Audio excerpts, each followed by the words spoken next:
Ya, Marsha memang miris ya perkara isu lingkungan yang tak kunjung selesai, khususnya untuk soal plastik nih. Iya, betul sekali. Ini menjadi persoalan yang terus berulang, tapi sebenarnya yang harusnya terjadi adalah kita mendaur ulang ya sampah-sampah ini supaya tidak lagi menjadi polutan yang mengganggu aktivitas masyarakat. Nah, kita akan melihat bagaimana informasinya bahwa ada sejumlah pihak yang bisa mengubah sampah plastik menjadi sesuatu barang yang bisa digunakan kembali. Kita akan lihat informasinya.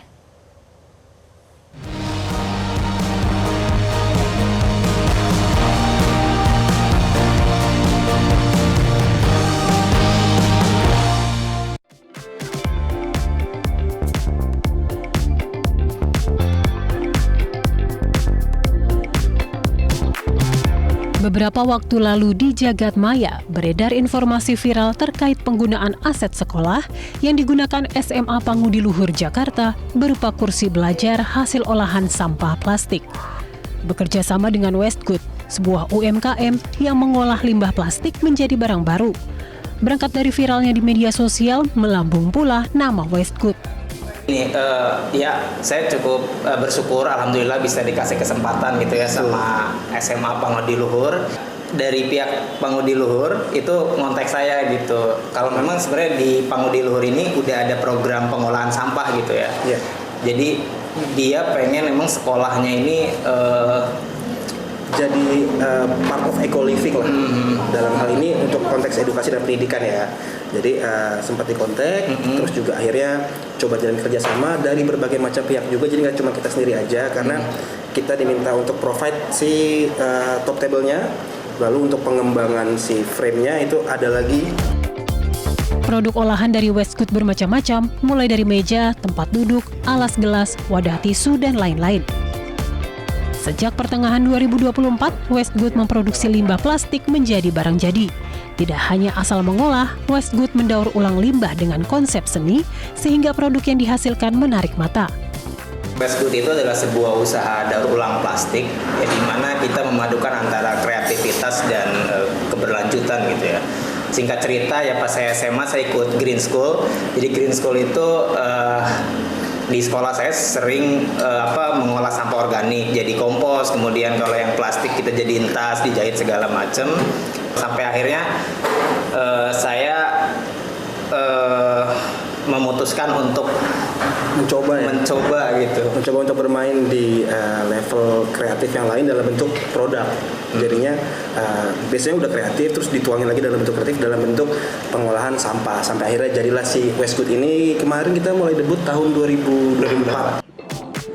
Dalam mengumpulkan bahan baku, Westgood bekerja sama dengan beberapa pihak, diantaranya bank sampah, donasi dari warga, maupun para pemulung. Dalam proses produksinya pun, Westgood memberdayakan pemuda dan ibu-ibu tak berpenghasilan. Kalau sampahnya sebenarnya kan banyak sumber ya Kak. Yang pertama itu kita ada donasi dari warga, jadi kita coba sosialisasi ke warga gitu, jangan buang sampah lah gitu. Terus yang kedua dari bank sampah kita kolaborasi. Yang ketiga kalau memang ada pesanan yang cukup banyak dan waktunya mepet gitu ya, kita kolaborasi dengan para pemulung dan pengepul di sekitar gitu. Selain kita juga mengolah sampahnya jadi produk jadi, kita juga memberdayakan orang-orang di sekitar sana. Ada yang memang pemuda yang masih katakanlah belum bekerja tapi pengen bekerja, kita berdayakan, kita coba adakan pelatihan skala mikro. Lalu juga ada ibu-ibu tadi. Fun fact-nya adalah kenapa kita pakai si ibu-ibu, karena untuk pemilihan sampah yang dari berbagai macam warna tadi itu butuh kesabaran. Untuk barang jadi hasil produksi, Westgood mempromosikannya melalui toko online, meski tak menutup kemungkinan jika ke depan memungkinkan terjadinya transaksi bisnis yang dilakukan dengan pihak lain. Sebenarnya kalau untuk Westgood ya, saat ini sih memang kita buka di online shop atau ada e-commerce. Jadi saya ingin ngebantu teman-teman yang belum kerja ini sama ibu-ibu ini buat menambah penghasilan lah, diberdayakan lah. untuk saat ini juga kalau misalkan tadi kakak bilang by order atau gimana, kita nyiapin produk yang memang udah siap jadi B2C-nya itu versi kita via e-commerce. Lalu kita juga tidak menutup kemungkinan untuk bisa B2B. Di approach sama pemerintah sih dari kita belum ditemukan ya, maksudnya mereka belum bisa menemukan kita pemain ini, tapi kita juga punya harapan sebenarnya sih, karena sekali lagi yang kayak tadi saya bilang, untuk masalah penanggulangan sampah kan kerja kolektif, jadi tidak bisa dari satu atau dua pihak aja kalau kita bicara skupnya di pemerintahan ya. Dan memang kita juga punya mimpi untuk kita bisa support ya dalam bentuk apapun itu nanti kerjasamanya. Memang, sampah plastik masih menjadi isu utama di Indonesia, baik dari segi jumlah maupun dampaknya bagi lingkungan. Plastik masih menjadi salah satu penyumbang sampah terbesar di dunia. Bahkan, 10 tahun lalu, hasil riset Jambek terkait sampah plastik di lautan menunjukkan Indonesia merupakan negara kedua penyumbang sampah plastik ke lautan setelah Tiongkok. Di tengah isu lingkungan yang terus berkembang, selain pernah bekerja sama dengan produsen sampah plastik, kepedulian terhadap pemanfaatan limbah plastik juga sudah diterapkan oleh SMA Pangudi Luhur, Jakarta.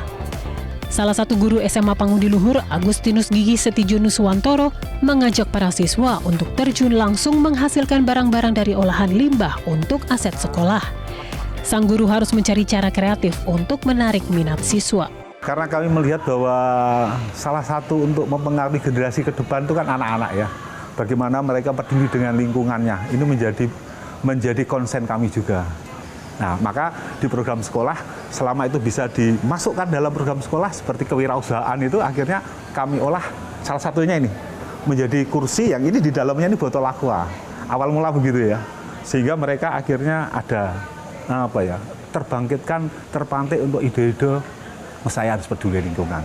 Jadi kami memang salah satu generasi awal ya, mereka hanya sekedar membuat pot daur ulang, dibuat hiasan, lampu, tempat pensil, itu yang simpel-simpel dulu.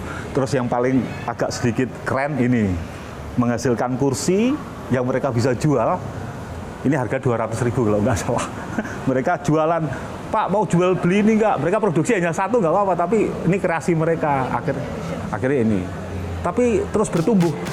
Proses pengolahan limbah plastik menjadi mata pelajaran wajib bagi para siswa kelas 10, 11, dan 12, di mana proses pengolahannya didampingi langsung oleh para ahli. Nah, yang terbaru adalah ini. Jadi ketika kursi sekolah yang hampir dari tahun 65 belum pernah diperbarui, pakai kayu lagi? Enggak, nah, kita cerita itu. Bagaimana kalau kita ada dialog dari POMG, komite sekolah, alumni dan sekolah, kita mau memperbarui kursi ini. Bagaimana kalau kita adakan termasuk bahannya apa dan sebagainya kita kaji. Akhirnya untuk mewujudkan supaya meningkat lagi, kita ini daur ulang plastik. Ini dari tutup botol dan Pak, ini dari aneka macam tutup botol itu kan sudah ada warnanya ya. Nah, secara teknis memang ada ahlinya ya, tapi untuk memunculkan bahwa saya peduli lingkungan, kursi saya ini kursi daur ulang loh, itu kan menimbulkan sensenya anak itu bangkit bahwa itu. Tak hanya sampah, para siswa juga diajarkan memanfaatkan tenaga surya untuk menghasilkan listrik demi menjaga lingkungan. Upaya pengolahan limbah plastik ini diharapkan mampu mengasah kreativitas para siswa, sekaligus melatih siswa berpikir kritis hingga melatih berbisnis dengan cara mudah. Sehingga diharapkan masa depan siswa dapat lebih terarah untuk menciptakan anak-anak negeri yang cerdas dan berwawasan luas. Kami juga namanya business school, business company, itu didampingi oleh salah satu pelatih tim. Jadi kami membuat bisnis juga dan anak-anak menggali idenya. Jadi dari yang sederhana, manfaatkan botol, meningkat sehingga ya agak tanda kutip berteknologi. Kami sedapat mungkin bagaimana program itu menjadi milik anak, ini paling susah kan. Ide boleh dari kita, tetapi bagaimana kepemilikan program itu di anak. Itu kalau bisa seperti itu kan jadi luar biasa. Anak bisa mengolah sehingga aku nggak terpaksa membuat ini, tetapi ada ide-ide kreatifnya. Kepedulian terhadap sampah plastik juga dilakukan warga Indramayu, Jawa Barat, Matori, yang telah menginisiasi pembentukan kelompok wilayah masyarakat pengelola daur ulang sampah atau Wiralodra. Awalnya, di tahun 2016, Wiralodra hanya fokus pada pengolahan sampah organik dan anorganik, di mana sampah organik biasa dijadikan budidaya maggot. Namun seiring berjalannya waktu, menyadari sampah plastik memiliki nilai ekonomis tinggi, Matori berinovasi turut mengolah sampah plastik menjadi berbagai barang baru di tahun 2023. Kalau fokus ke pengolahan limbah plastik itu dari tahun 2023 sebenarnya. Kalau saya bergelut di bank sampahnya dari 2016. Ya kan juga kalau ada masukan sampah itu kan nggak semua sampah plastik nih. Ada kertas, ada yang lainnya yang nggak bisa diolah ya. Itu ya kami jual untuk ya tetap hasilnya juga buat operasional yang di sini gitu. Wiralodra sendiri memiliki anggota sebanyak 20 orang. Dengan sistem pemberdayaan masyarakat, Wiralodra sangat terbuka bagi siapapun warga yang tak memiliki kegiatan atau penghasilan namun ingin bekerja. Pelatihan juga diberikan kepada warga yang hendak bergabung. Dari olahan limbah plastik, berbagai barang baru pun dihasilkan. Ya banyak sih, ada plakat, ada souvenir-souvenir seperti ada gelang, ada tisu dan juga ke furnitur, meja kursi gitu. Sampai figura juga banyak. Figura termasuk. Total sih ada kurang lebih ada 20 orang. Cuman mereka kan karena di sini adalah program pemberdayaan masyarakat, jadi hanya yang mungkin sempat waktu yang nggak punya kegiatan di luar ini seperti sini gitu kan.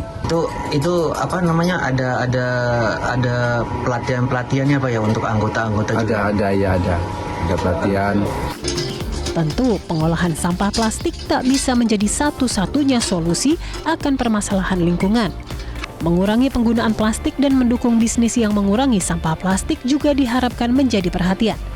Tak hanya upaya nyata dari masyarakat, namun dukungan dan regulasi aturan dari pemerintah juga diperlukan. Tim Liputan Metro TV. Jelajahi cara baru mendapatkan informasi. Download Metro TV Extend sekarang.